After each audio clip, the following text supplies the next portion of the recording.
வணக்கம். தேர்தல் காலத்தின் என்னுடைய தனிப்பட்ட கருத்து பொதுமக்களுக்கும் புதிய வாக்காளர்களுக்கும் நாம் சிந்திக்க வேண்டிய நேரம் காலம் இந்த 2026ஆம் ஆண்டு.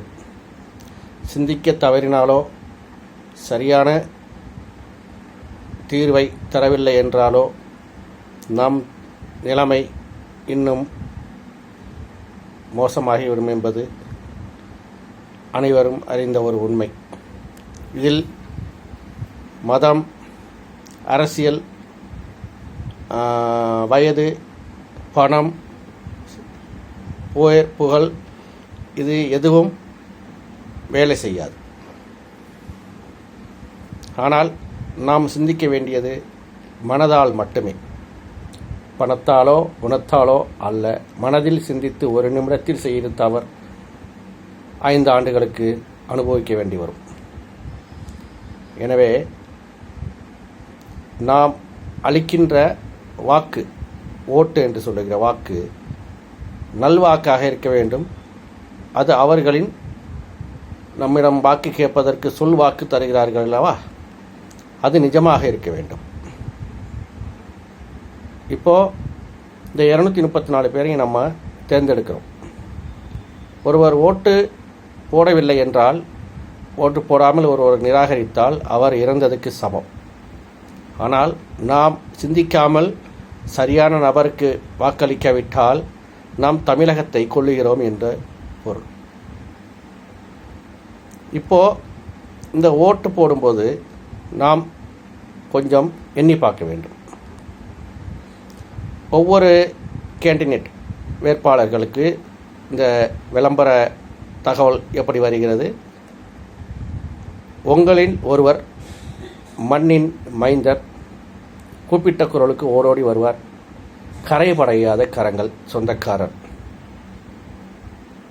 இதில் எதையும் நம் மறுக்கவும் முடியாது, ஏற்றுக்கவும் முடியாது.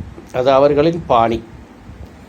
இப்போ ஒருவர் வந்தார், ஜெயித்தார், மீண்டும் அவருக்கு வாய்ப்பு வழங்கப்படுகிறது, மீண்டும்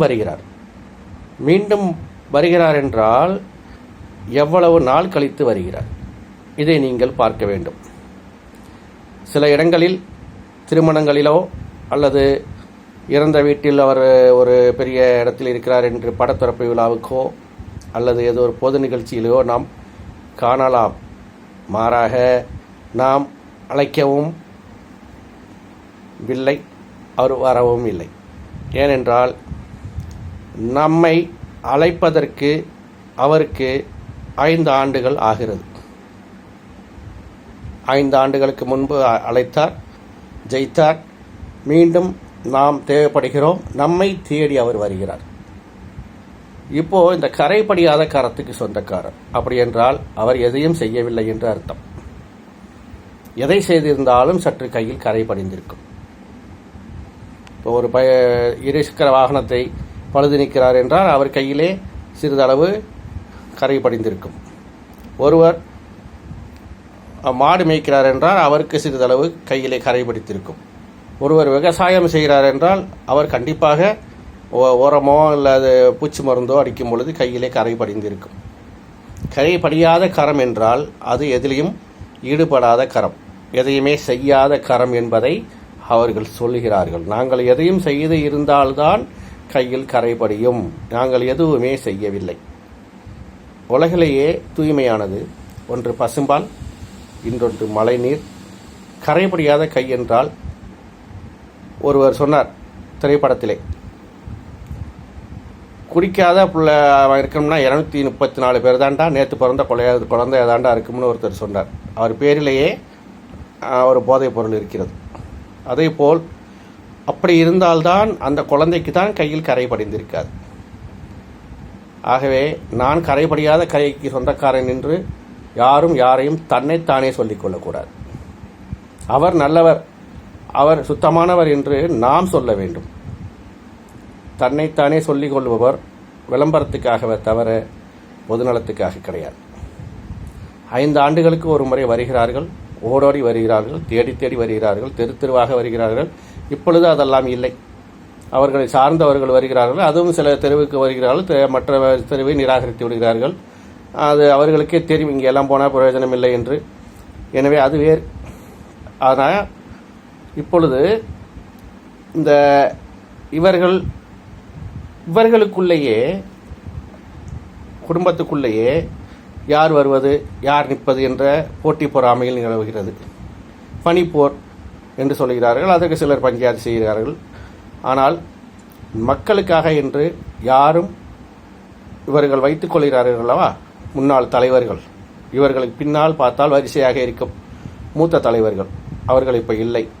அவர்களுக்கு பின்னால் இவர்கள் அவர்களின் வாரிசு என்று சொல்கிறார்களே தவிர வாரிசாக நடந்து கொள்வதில்லை.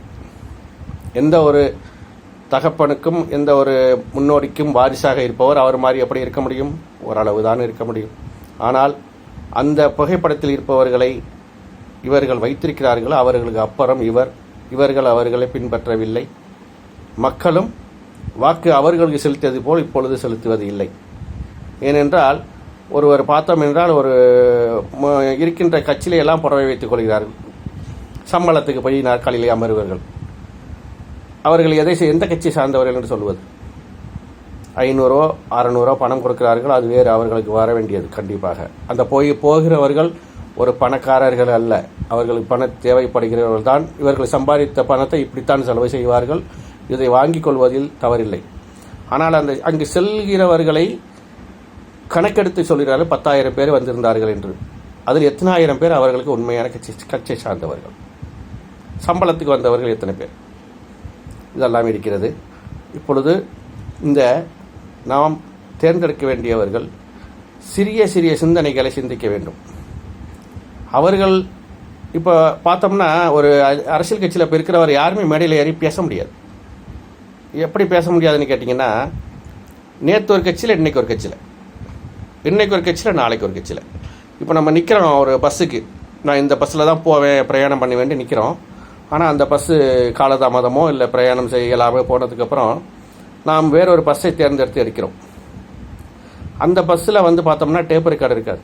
இப்போ நம்ம ஏறுற பஸ்ஸில் டேப் ரெக்கார்டு இருக்கும். அவங்க இஷ்டத்துக்கு பஸ்ஸை சவுண்டு வச்சுக்கிட்டு இருப்பார், மாற்றிக்கிட்டு இருப்பார். நமக்கு அன்னிச்சையாக இருக்கும்.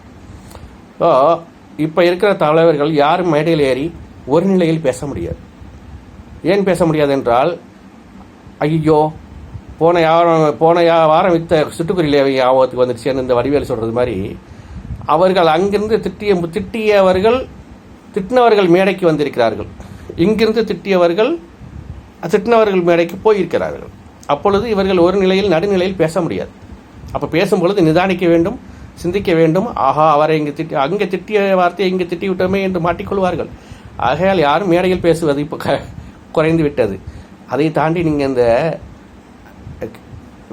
இதில் தொலைக்காட்சியில் நேர்காணல் நடக்கும் இல்லையா, விவாத மேடை, அவர்களிலேயே அந்த ஒரு சிறிய ஒற்றுமை இல்லை.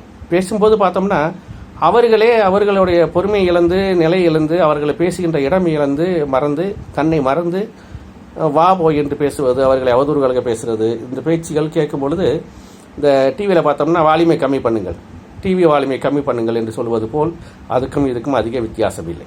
இது எந்த தலைவர்களாக இருந்தாலும், அவர் தலைவர்களுடைய தொண்டர்களாக இருந்தாலும், அவர்களுடைய பிரதிநிதியாக இருந்தாலும் பேசுவது ஒரு எல்லை மீறி தான் பேசிக்கொண்டிருக்கிறார்கள்.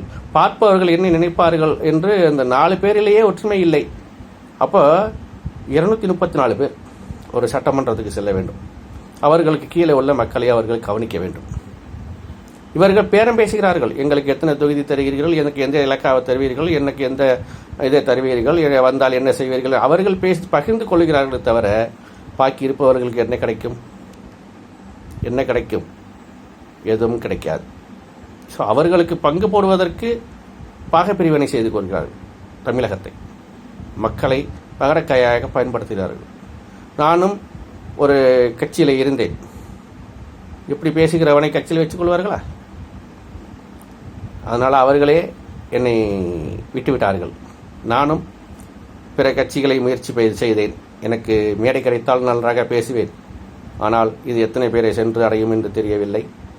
எனவே வருகின்ற தேர்தலில் கவனமாக சிந்தித்து நாம் இறந்த வாக்கு அளிக்காமல் செயல்படுவது போல் நல்ல உயிரோட்டம் உள்ள வாக்கை செலுத்தி தமிழகத்தை காப்போம்.